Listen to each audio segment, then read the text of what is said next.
In a 10 Springtrap. I believe we all know this story by now, okay? Everything was going well at first, they couldn't pin him down, and he was on his way to immortality. Once William discovered Remnant, however, he spiraled. He wanted to use it to fuel his life and make him truly immortal, so in an effort to study it further, William lures the possessed animatronics to a back room that they can't normally access and then uses it to dismantle them, planning to melt down their endoskeletons to make soul-infused metal. However, by doing this, he unknowingly releases the souls of the victims that he claimed so long ago, and seeing these victims causes William to panic. Understandably, I mean, they're freaking ghost kids and they're also the ghosts of kids that you killed, so yeah, then this absolute animatronic genius, the technician that has made the suits, handles the suit maintenance, and explained to every employee the proper procedure for putting these Springlock suits on, climbs into the Spring Bonnie suit that he actually uses to kill, and then climbs inside in such a panic that he actually didn't notice the moisture in the room, the leaking ceiling, and,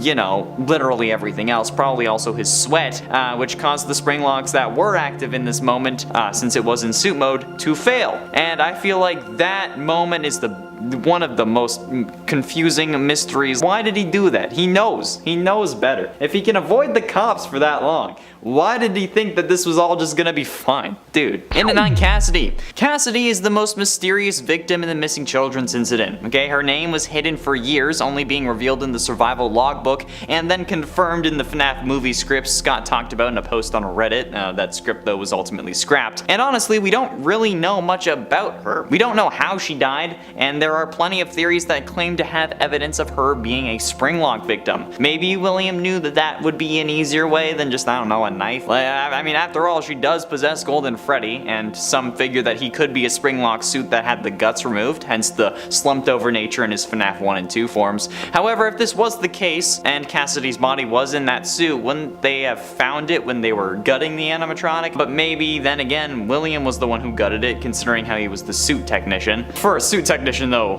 he did miss a fatal flaw with the animatronics he literally designed, since he got in the suit when it was wet like we just talked about. But either way, Cassidy being a Springlock victim could be true, but it's still a mystery, at least until Scott acknowledges the idea. Until then, it's just a theory, so don't go around saying that it's fact. It's a mystery. We don't know. In at 8, Kelsey. Kelsey is in essence the main antagonist of the Fazbear Frights story The New Kid from the 3rd Fazbear Frights book 135 AM. Kelsey had just moved to town and ends up becoming friends with the main protagonist, Devin. Devin ends up getting jealous of how much everyone loves Kelsey though, so he hatches a plan with his other friend to trap Kelsey in a Springlock suit for a few hours. However, when they unleash their plan, the Springlock suit fails and kills Kelsey. I mean, if you're going to trap him in a Springlock suit, I mean, isn't that isn't that how you would have trapped him normally? I didn't think you really thought that plan through. But at least they thought it killed him, since a week later, Devin returns to make sure that Kelsey is still in there, only to find a different body in the suit. He knows that it's someone else because the hair color is different. And then Devin gets stuck inside the suit because he reached his arm in and then he bleeds out. Only for the story to cut back to Kelsey meeting 2 more kids at his new school. It is definitely an interesting story because while Kelsey did get Springlock, he ended up being fine. So what really happened? Some think that Kelsey is a ghost, some think that he's supposed to be the one you should not have killed, but no matter what, we all feel like that there's a high possibility that Kelsey was a Springlock victim, or you should have been,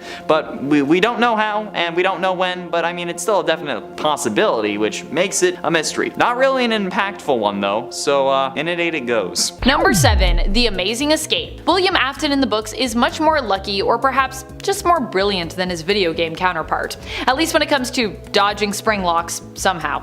Like in the games, he ends up getting Springlocked, but instead of being killed by this experience, he miraculously survives, seeming to somehow pull a Harry Houdini and just escape that. While Charlie activates the Springlocks in the suit he's wearing at the end of the novel Five Nights at Freddy's The Silver Eyes, we learn in the next book, The Twisted Ones, that the blood found in the scene ends up being analyzed in a lab and found to be fake blood. Finally, in the 4th closet, it is confirmed that William Afton, while harmed, miraculously survived being Springlocked.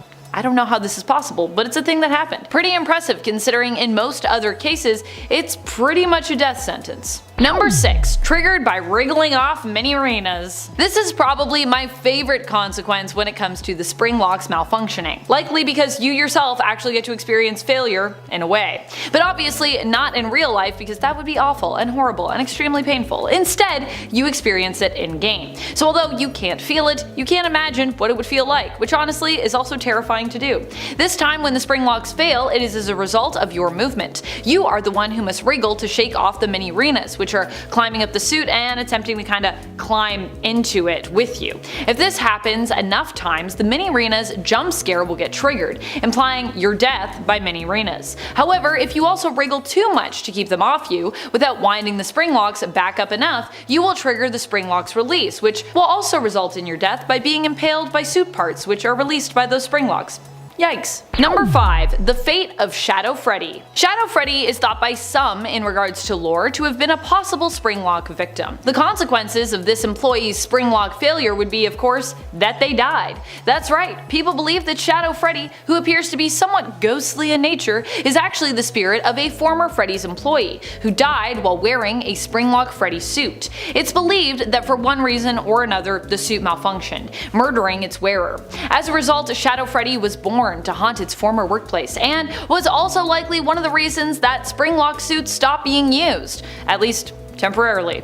Although apparently not soon enough, as there were other failures that occurred possibly even after this one. Number 4. The fate of RWQFSFASXC. Some believe that not only is Shadow Freddy a victim of the spring locks failing, but so is the shadowy figure of RWQFSFASXC. They believe that this shadowy Bonnie was another employee who, instead of being killed by the springlock Freddy suit, met their end while inside the springlock Bonnie suit, which also failed. My question is, if these employees happen to both die as a result of wearing and using the springlock suits and the suits malfunctioning, did they die on the same day? Because if not, why would you ever continue to use these suits as a company? And why would you ever, as an employee, agree to get in another one? Unless one of them was hired after the other one and like no one told them about what happened to the last person to put on one of those suits? Still, legal liability right there. Like, my alarms are going off for like lawsuits. Of course, this was only a theory anyways, and actually one that Scott claimed was incorrect in regards to the true origins of both Shadow Freddy and RWQFSFASXC. Getting close to the end in number 3, Golden Fredbear. One theory I've seen plenty of times, and I'm pretty sure it was mostly the start of FNAF 4 theory, was that Golden Freddy and Fredbear are the same animatronic, suggesting that the reason Golden Freddy is all limp in the original FNAF and FNAF 2 is because his endoskeleton was removed after Crying Child's bite in 1983, and that's why the suit has to teleport around and cause hallucinations, because it can't actually move. This would also probably mean that Crying Child was the one in the Golden Freddy suit. However, we know that this isn't true based on the characters being separate in Ultimate Custom Night and not just coloring and size, since Golden Freddy is much smaller than Fredbear would have been, since, you know, Fredbear would have to accommodate a human and Golden Freddy wouldn't, since he would just be an animatronic and not a springlock suit. But honestly, at this point, the actual design doesn't really seem to matter, since Springtrap went to Scrap Trap and then to Burn Trap, so honestly it's all up in the air. However, I have yet to see proper substantial evidence of this being the case, and I don't think that they would have removed the endoskeleton before that. But ultimately, in number 2, Shadow Animatronics. One of the oldest theories is that the Shadow Animatronics are the first Springlock victims, and this comes to us after the FNAF 3 phone guide dialogue that mentioned multiple and simultaneous Springlock failures, which some interpreted as multiple Springlock suits failing at once, since the term Springlock in this situation is being used to describe the suit as a whole and not the actual individual mechanisms that make up the suit. So, the line of multiple and simultaneous Springlock failures could mean multiple of the Springlocks inside the suit failing at the same time, or just multiple suits failing. This led some to theorize that previous employees were killed in the Springlock suit, which is where the Shadow Animatronics come from.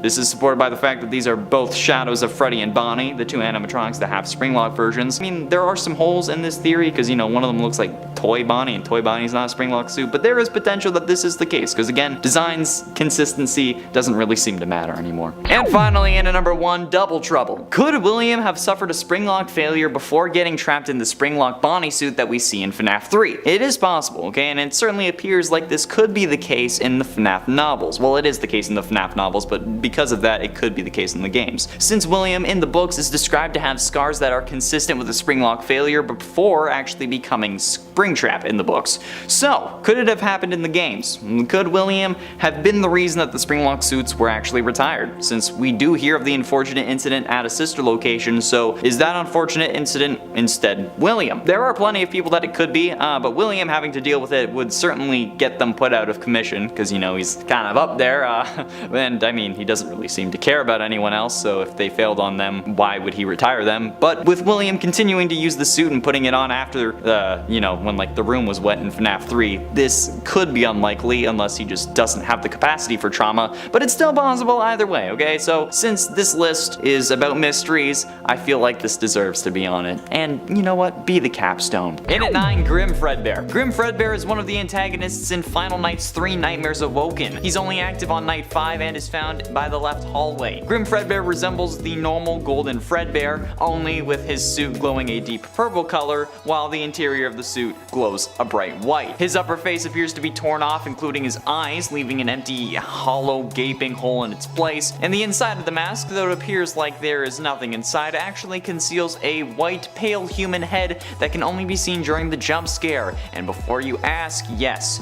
it's mine. I was going to make that a joke, but I actually wrote that into the script. Holy crap. This animatronic is clearly meant to be a reference to Shadow Freddy and the theory that the Shadow animatronics are Springlock victims, which was confirmed to be false by Scott when he stated that William was a Springlock failure, but still, okay? On the museum level of Final Nights, which unlocks after night 5, it is revealed that Grim Fredbear is a Springlock victim, saying, quote, another Springlock failure victim, the second generation of Fredbear. In at 8, Fred Trap. To be honest, I searched this up just for the hell of it, and there actually are Fredbear versions of Springtrap, which is kinda cool, but I mean, kind of expected. Fred Trap is exactly what you would expect. Springtrap's look on a yellow Freddy animatronic. The designs are actually really well made and honestly are scarier than normal Springtrap for me. I mean, I don't know, I guess for some reason I think bears are scarier than rabbits. Don't know why I would think that. But I think that Scott made William use the Spring Bonnie suit because of how scared Scott himself was of it, but that could also just be idle speculation. There's another theory that I have that maybe he was going to use the Fredbear animatronic, but then after his son got killed by it, he switched to Bonnie. There are also even more rundown versions and even scrap versions of Fred Trap, which are already haunting when you don't think about the fact that it would still be William inside the suit being kept alive by the spirit of his dead kid. Yeah, so Fredbear is definitely one of the more strangely unique versions that I've seen for this list, and you know what? I'm pretty damn impressed. These designs are pretty good. And at 7, Henry Emily. Now this is certainly an interesting case because seemingly Henry has died multiple ways across FNAF canons, with his first apparent death being in FNAF World at the hands of Baby. His death in the novels seems to have happened before the Silver Eye starts, and then he dies in FNAF 6 along with everything else. But could one of these deaths involve a Springlock failure or something having to do with Springlocks? I mean, maybe Afton offed Henry in one of these realities, finally actually, you know, took care of his worst enemy, or maybe Baby has some Springlock mechanisms that's inside of her that she used to kill Henry. I mean, hell, maybe Henry just climbed into the wrong suit at the wrong time, or maybe the right suit at the right time for him. It's a question that we don't really pay attention to because, I mean, Henry's death doesn't mean much to the story, unfortunately. I mean, it's true, it doesn't. Henry dying doesn't really mean much overall for the FNAF lore, okay? We didn't even know that he was alive until FNAF 6, for God's sakes. So maybe for irony's sake, Scott had him bite the dust in a quicker way rather than just burning him alive. And at 6, Phone Guy. Phone Guy's death is one of the most mysterious deaths of all time, okay? We hear him die in FNAF 1 on night 4 with the sounds of multiple animatronics banging at his doors, but we never really get an explanation as to what happens to him. We know that he dies, but other than that, it's all speculation. One of the theories is that the animatronics got him and shoved him into a suit, resulting in a painful death, especially since at this point the Springlock suits were either still in operation or hadn't been totally removed. The actual timeline of events for the Springlock suits is a little messy since we don't really have the exact years for the things getting scrapped, yet it's still possible that Phone Guy was shoved into one, or maybe he tried to use it to hide. After all, maybe Phone Guy is secretly William Afton and Scott just doesn't want us to know that yet or something, and what we hear could just be the FNAF 3 cutscene. I mean, I doubt it, but it would be absolutely hilarious if he ended up pulling that on us, okay? And for all those saying that Phone Guy can't be Afton because Afton is British or whatever, so is Tom Holland, okay? It's called acting. you can fake an accent, especially if you're a serial killer who's trying to evade everything, you know? Kinda, yeah, it's a thing. Halfway through into number 5, Crying Child. Okay, now this one is certainly going to get at least a little controversial, but there is no way that I could do this list without mentioning one of the greatest debates of my Instagram DMs ever. The amount of people who message me on Instagram not asking about literally anything else aside from the bite of 83 and how it had to have been the Springlocks kind of bothers me, and it does so to my core, okay? I say it every time that I brought it up, but it couldn't have been a Springlock failure. That being said though, if it is possible, I mean, that's kind of what this list is talking about, mysteries, who knows?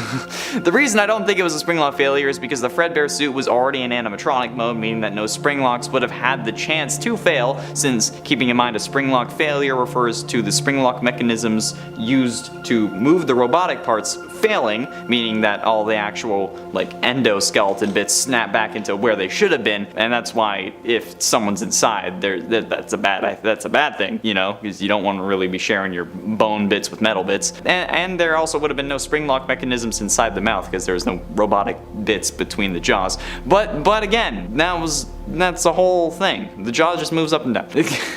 But still, it's a possibility since logic and physics doesn't really seem to apply to the FNAF world, which is made evident by those goddamn doors from FNAF 1. Even if they're supposed to be electromagnets, they would only open with power, I'm just saying, okay? Maybe Scott intended it to be a Springlock failure, but he just showed it in literally the worst way possible. I don't know. In at 4, the Bite of 87. The Bite of 87 is such an infamous incident that I can already hear people groaning in the comments. However, what if the victim of the Bite of 87, whoever that was, is actually a victim of a Springlock failure? It could make sense since the animatronics had no real harmful tendencies before this, so a Springlock failure is a reasonable assumption as to why someone got a frontal lobe removed. And a Springlock failure would definitely provide enough power to do that, since, you know, the Springlocks themselves would snap with a ferocious velocity, and would probably circumvent the whole needing more power to actually crush a skull thing. And if it was Jeremy, it would explain why the animatronics ended up getting suspended, because now one of their own employees was bit and then they had to promote him and then fork over some extra cash to make sure that he didn't sue. So yeah, was the Bite of 87 a Springlock failure? Maybe. And was it the moment that caused the Springlock suits to be retired? I don't know. Okay, it also could have been the FNAF 4 bite. But considering the FNAF 3 phone calls, it actually seems to be this bite though, since in FNAF 2 we hear about someone using one of the yellow suits and not mentioning the Springlocks until FNAF 3, meaning that they were probably still in use normally come 1985, and Crying Child died in 1983, so it was probably the Bite of 87 that got them suspended, so there you go. Getting close to the end, in at number 3, Reaper Spring Bonnie. Reaper Spring Bonnie, however, is the opposite of Stage Bonnie. This Reaper variant appears in Final Nights 3 and 4 and is an absolute monstrosity, but it's definitely more terrifying in Final Nights 4, so let's focus on that one. He is 100% the scariest animatronic in this series. In essence, Reaper Spring Bonnie is a nightmare spring trap. He has sharp teeth and a very damaged and withered body. His suit is dark yellow in color. He sports a big purple bow tie on his upper chest, kind of like Glitch Trap. And then, like the other Reaper animatronics, Reaper Spring Bonnie has one pair of hollow, dark eyes that will steal your soul. I added that last part, but it's probably true. In Final Nights 4, his appearance is much more disfigured and gruesome, with sharper teeth, sharper claws, a different jaw, growths on his shoulders resembling fungi, and, you know, a kind of a gooier appearance overall. It's like the slime girl from YouTube if she made a FNAF character. He's also missing half of his right ear like Springtrap in FNAF 3, and his suit is more greenish in color this time around to be more like Springtrap. And oh my god, this thing is still terrifying, and it's more terrifying than Springtrap, okay? This is what Springtrap should have been, or honestly, this is what I think like a Nightmare Springtrap would look like, okay? This is like a prototype Burn Trap in my eyes, or the way I'm thinking, like Melt Trap, the next iteration of AFTON. But ultimately, in at number 2, Garvey. A psychopathic, cold-blooded killer, he stopped being human long ago. That's how Garvey is described in the extras of Dormitibus, okay? Garvey is the penultimate antagonist in Dormitibus. As a human, he was the man who murdered the missing children and later went on to get trapped in Spring Bonnie, becoming Springtrap. He was then burnt to a permanent death in the Fazbear Frights fire, unlike our William Afton, but that's not only where he differs, because Garvey is more gooey, and he's a more gooey or gory version of Springtrap from FNAF 3. And it's also actually not William Afton, since this game was released before the official name reveal, even before FNAF 4. So yeah, he's Springtrap, but with hardly any exosuit or animatronic casing, whatever you end up wanting to call it.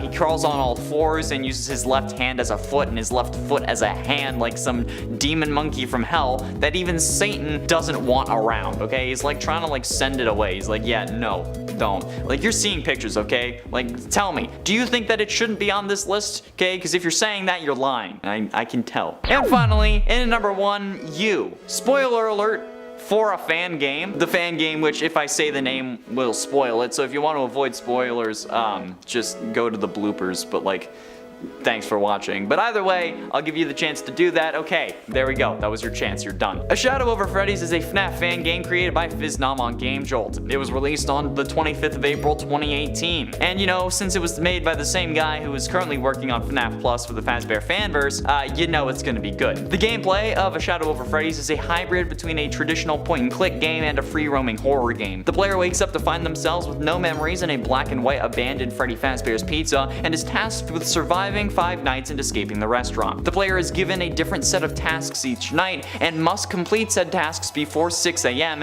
and without being attacked by any roaming animatronics. However, the ending of this game has you getting trapped in a springlock suit and left to rot, meaning that you are a springlock victim, which is probably the scariest victim of them all. I don't know about you, some of you I do because I've seen the comments, but I would rather not get springlocked. It's also revealed that you are William Afton in this game, but you know what, it's you, so it's good enough for me. In at 10, Robert Williams. Robert Williams was unfortunately the first human to be killed by a robot. Williams, who was an assembly line worker at Ford's plant in Flat Rock, Michigan, was killed on January 25, 1979 when he was gathering spare parts at a storage facility at the plant, alongside a robotic arm that was lifting the heavier items. Williams was killed after the arm of the robot hit him as he climbed up to a shelf to retrieve some casts, and ironically, the robot was supposed to be the one retrieving the casts, but it kept giving wrong information regarding the number of casts left on that shelf, forcing Williams to have to climb up to count them. A jury determined that Williams' death was caused by lax safety measures, including one that should have caused the robot to make warning sounds when around a human,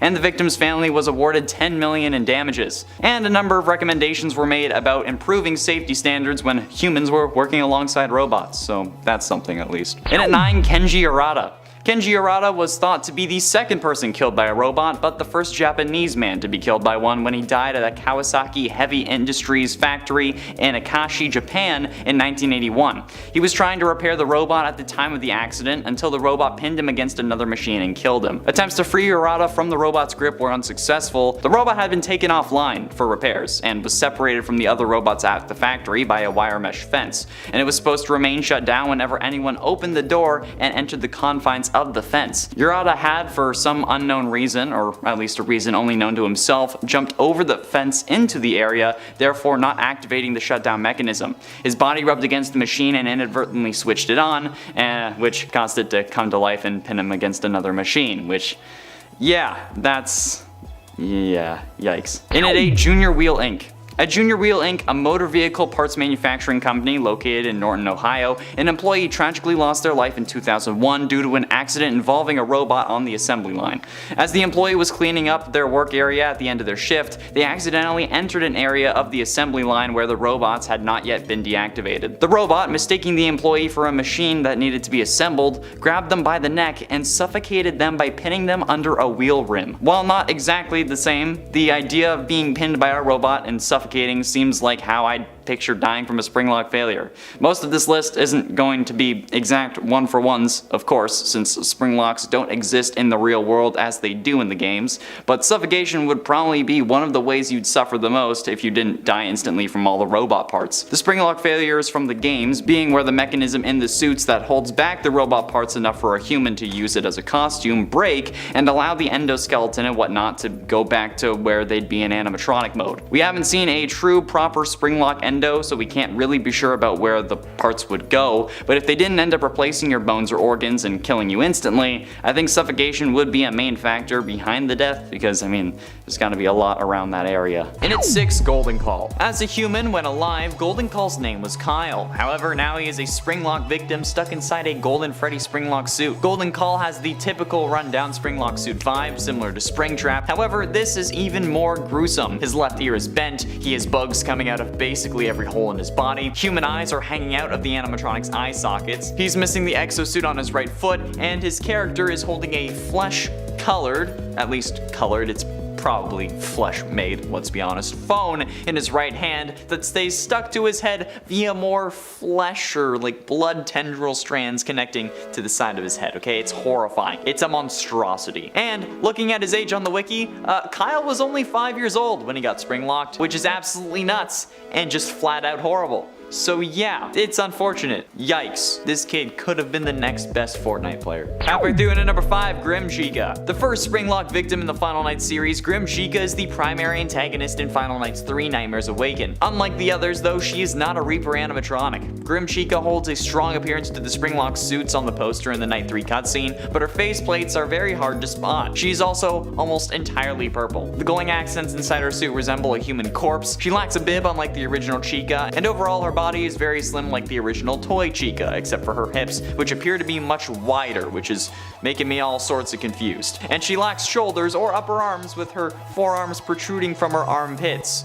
So yeah, not confused anymore. Grim Chica is also revealed to be a Springlock victim in the museum level, saying, quote, a victim of a Springlock failure, forever forced to haunt the suit she was wearing, now being manipulated by your sister and mother, tried spray on tan, still very pale. Why is this relatable to me? Why are these two the two Springlock victims from Final Nights 3 so relatable? No matter what I'll do, I'm always gonna be pasty, and you know what, I'm okay with that. However, I did rank this above Grim Fredbear because it's Chica. And look at how they massacred my baby! Oh man, I'm sorry, mommy. These transgressions will not be accepted. In at 4, Am I Real? Am I Real, also known as Cake Bear, is presumably the primary and most recurring antagonist in Dormitibus. Am I Real has two different forms. His first form is Cake Bear, and Cake Bear's design originated from the Save Him minigame, where he delivered cake to children while someone is being killed outside. He's the predecessor to both Fredbear and Freddy Fazbear, but Cake Bear is a brown bear animatronic that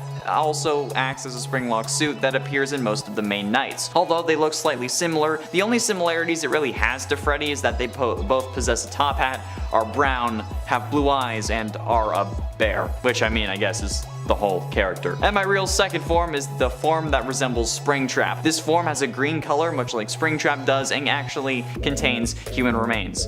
Great. His right eye socket has gotten bigger on the side, and there's a big hole that can be seen on the right side of his head. His top hat has received some withering, because you know, it has a corpse inside. His lower jaw is slanted and worn down. He doesn't have it's not circular like Cake Bear's. He has a sizable hole in the right side of his torso as well, revealing organs. He has rips and tears covering his arms, revealing more human remains, and he just appears to be missing like a finger on his right hand for whatever reason. And you know what? No matter what, it's still terrifying to look at. And of course, 3 out of 10 of these are going to be from Dormitibus, okay? Because like, have you ever played Dormitibus? Have you seen these guys? They're terrifying. Just wait. Getting close to the end, in at number 3, Lenco Inc. Lenco Inc. is a company which makes the plastic products for a number of industries, including the clear plastic cases used in the packaging of CDs. You know, CDs are those they're like Blu-ray discs that you would get your dad for Christmas, but for music and not as durable. And the case is the stuff that people were cutting up to make hologram projectors out of with their phones. You know, you just place it on the screen. Yeah. Unfortunately though, one of the robotic arms used in this manufacturing process killed an employee at the factory back in 2007. According to accident investigators, the arm of the robot malfunctioned and moved unexpectedly, striking a male worker in the head and ribs, causing severe blunt force trauma. It was reported that the employee survived for 2 weeks in the local hospital, but eventually succumbed to the serious injuries. My brain to draw crazy parallels between that and Crying Child from FNAF 4, who had severe head trauma and died of his injuries in the hospital later on, which sends a chill down my spine, because that's yikes. But ultimately, in at number 2, Ramji Lal. In 2015, a robot at the SKH Metals factory in Manesia, India, caused the death of a 24-year-old Ramji Lal, an employee at the factory. The robot, which was used to lift and weld metal parts together, accidentally stabbed Lal in the abdomen while he was attempting to adjust a mispositioned metal sheet. Lal was taken to the hospital after the accident, but he later died from internal bleeding caused by the crushed ribs and abdomen. Despite initial reports suggesting that Lal may have also been electrocuted, an autopsy found no evidence of this and was ultimately determined that he died from the injuries sustained in the accident with the robot. However, the police reportedly stood by the death by electrocution, which is odd, and is way too close to the cops from FNAF, ignoring just the animatronics being compared to human corpses. it wasn't a thing. I don't know why they were doing that, but again, it's obviously not the same thing, but definitely some interesting parallels that at least my brain can see. You probably can't, but you know what, I'm weird. And finally, and at number 1, Anna Maria Vital. In 2009, a malfunctioning robot at Golden State Foods in Los Angeles resulted in the death of Anna Maria Vital, a 41-year-old employee at the company. Golden State Foods was a major supplier for McDonald's, reported that Vital had been attempting to remove a box that was stuck in the machinery on the factory floor when the accident occurred. After freeing the box, the robot grabbed her, causing severe crushing injuries. Despite efforts by her colleagues to free her, Vital's injuries were too severe and she passed away a few moments later. Given that this was a death at the hands of a robot, crushing someone, being grabbed by an animatronic, and related to a fast food chain, this was extremely, frighteningly similar, at least in my brain, to the stories that we see coming from the FNAF games, especially in regards to Elizabeth Afton, who gets grabbed and crushed by Baby at Circus Baby's Pizza World, which is basically FNAF's McDonald's. Number 10, William Afton and the Leak. Probably one of the most iconic when it comes to Springlock failures is William Afton. William Afton from the games, that is. In this version of the story, William Afton basically got destroyed by these Springlocks. He was fully impaled by the Springlocks in the Springlock Bonnie suit after trying to escape the ghosts of his victims. He thought hiding inside the Spring Bonnie suit would protect him, but hey, he was wrong. It turned out that there was water on the floor which, when he touched, caused the Springlocks in the suit to loosen, or water that possibly dripped down from him, and also his breath. This caused the Springlocks to malfunction, they fully released and impaled William, ultimately causing his death. However, this is William Afton, so even dying would not keep him dead forever. It would only keep him dead for a little while. We later learned that one of the vengeful spirits, or possibly a pair of them, cursed William to experience the pain that they had felt, thereby extending his life indefinitely, no matter the pain he suffered. Which is how William Afton can be a shambling corpse, but also somehow still alive. And friends, before I move on to this next spot on the list, if you love what we do here at Top 10 Gaming, and if you love FNAF 2,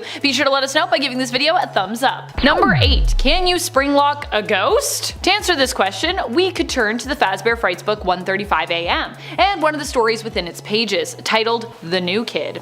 In this story, a young boy named Devin befriends the new kid at school, Kelsey. However, while his other friend Mick seems to really like Kelsey, and at first, Devin does too, eventually Devin becomes jealous of Kelsey. When Kelsey seemingly ditches them one day when they're all hanging out, Devin decides to get revenge on him for doing this. Finding a new hangout spot, a now abandoned former Freddy Fazbear's Pizzeria, Devin dares Kelsey to put on a Springlock suit. Kelsey does this and begins dancing around, but doing so, of course, triggers the Springlocks within the suit to release, seemingly impaling him. While initially Devin and Mick leave Kelsey there for dead, Devin eventually returns to investigate,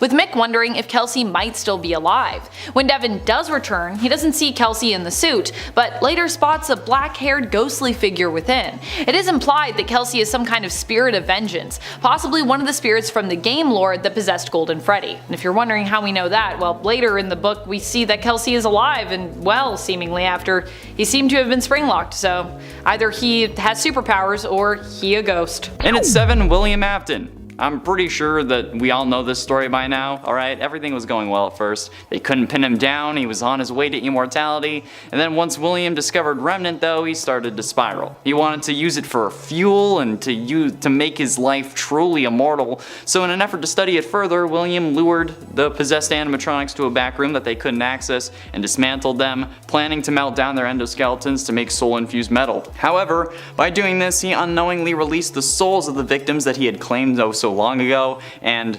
they're ghost kids, so they scared him. He tried to scare them by fleeing into his Spring Bonnie suit, which probably also made him feel more powerful, but his haste, coupled with the leaking in the room, because of course he didn't really care about the foundations of the place, causes the Springlock suit to fail, crushing him in torturous agony for the next 30 years. However, he didn't die from this, of course, because he was being kept alive by the spirit of another victim.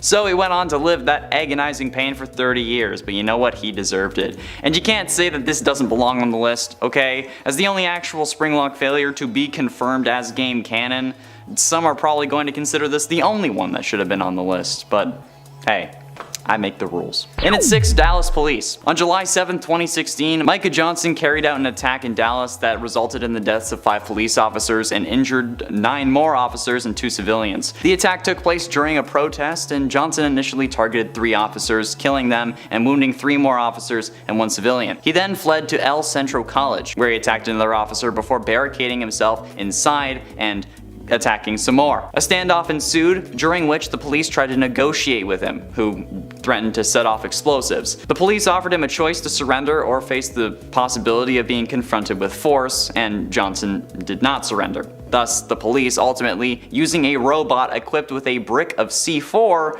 to get inside and, let's say, deal with the event. It did damage the robot though, but this marked the first time a police department in the US actually used a bomb-laden robot for reasons other than disarming a bomb. Yeah. Halfway through into number 5, Joshua Brown. Joshua Brown was the first person to be killed in a self-driving car accident. On May 7th of 2016, while driving a Tesla Model S through Williston, Florida, the car was unable to distinguish between an 18-wheel tractor trailer and the bright sky. As a result, the Tesla collided with the trailer, tearing off the roof of the car, and then crashed through 2 fences and a pole before coming to a stop. Tesla initially tried to deflect responsibility for the accident, pointing out that this was the first accident involving the Model S in 130 million miles of driving, which was below the industry average of 94 million miles, but Tesla also emphasized that the autopilot system was not perfect and required drivers to keep their hands on the steering wheel. However, investigations by the National Transport Safety Board revealed that Brown had his hands on the steering wheel for only 25 seconds out of the 37-minute trip, and neither he nor the autopilot applied the brakes. The airbags did not deploy until after the car had left the road and hit some trees, which I think is absolutely terrifying as well, but considering that the police found a micro SD card containing a Harry Potter movie at the accident scene, the driver of the truck claiming that Brown was watching a Harry Potter movie at the time of the accident, and 2 laptops being found in the car, this seems like more user error than a fault of the vehicle. And at 4, Devin. The story The New Kid from 1:35 AM, the 3rd Fazbear Frights book, revolves around Devin, Mick, and Kelsey. Devin and Mick are outcasts from their class, and they aren't really popular, they aren't cool, but when the new kid Kelsey arrived at their school, they tried to make a new friend. Despite Kelsey being charismatic and adored by everyone in the school, over time, Devin ends up growing jealous because of that, since Kelsey has everything he wants. So, in an act of revenge or in an attempt to gain control, Devin hatches a plan to lure Kelsey to an abandoned Freddy Fazbear's and trap him in a springlock suit for a few hours.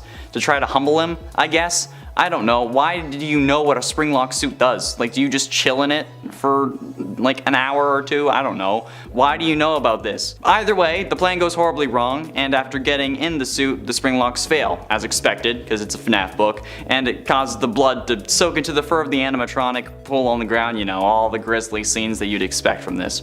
Devin and Mick then leave Kelsey for dead so that they won't get in trouble, but then something doesn't feel right. So, a week later, Devin returns to the scene of the crime to make sure that Kelsey's body is still there. He sticks his hand in the animatronic's mouth and snap! Haha, the springlocks fail again, as per usual, and Devin gets his hand stuck inside the suit and bleeds out, but not before seeing that the body in the suit had black hair instead of Kelsey's blonde hair. That's the only other springlock failure that we actually know happened, so yeah, I'm putting it on the list. Number 3, Payback. Going back to the Fazbear Fright story, the new kid from the 1:35 AM book, Kelsey wasn't the only one to get springlocked in the story. When Devin returns to the abandoned Freddy's to see if Kelsey might still be alive, he notices the suit is empty. He thinks he sees something further inside, and so he decides to reach into the mouth of the suit, only for the suit to seemingly clamp down on his arm. Of course, you should never do that. If you see something and you're like, oh, maybe I'll put my arm in this thing where my arm could get stuck, don't do it. The more he struggles, the more he seems to get sucked into the suit. Sure, this isn't so much a springlock failure from the inside, and no one's wearing the suit in some of these. It's more reminiscent of the Bite of 83, because I don't think there was anyone in that suit. But this is still a springlock suit failing. So, while different, I still consider it to be a failure with consequences. Consequences being, Devin also likely died. Number 2. The Bite of 83. Definitely among the most memorable Springlock failures is the Bite of 83. Now some of you are gonna say, Amanda, this is not a Springlock failure, there was no one in that suit that we know of, which sure, but still it's a Springlock suit and it failed, so I'm counting it. Anyways, I feel like the Bite of 83 hasn't been fully confirmed really at all, but many theorize it to be true. Many theorize that our theory is true, that we have so far, because this is all we got, alright? We grab all these little Easter eggs and then we do our best to try to figure out what's going on in the narrative. Now, why do we believe that this could even be a Springlock failure? Well, one, the crying child was crying when he was held up to give Fredbear a kiss, which many theorize is the reason the jaws of the animatronic bear clamped down, as a result of the tears making the gears wet and causing a Springlock malfunction. 2, we have been led to believe that Fredbear was a Springlock suit, so that's also why people suspect that the Bite of 83 could also be a Springlock malfunction.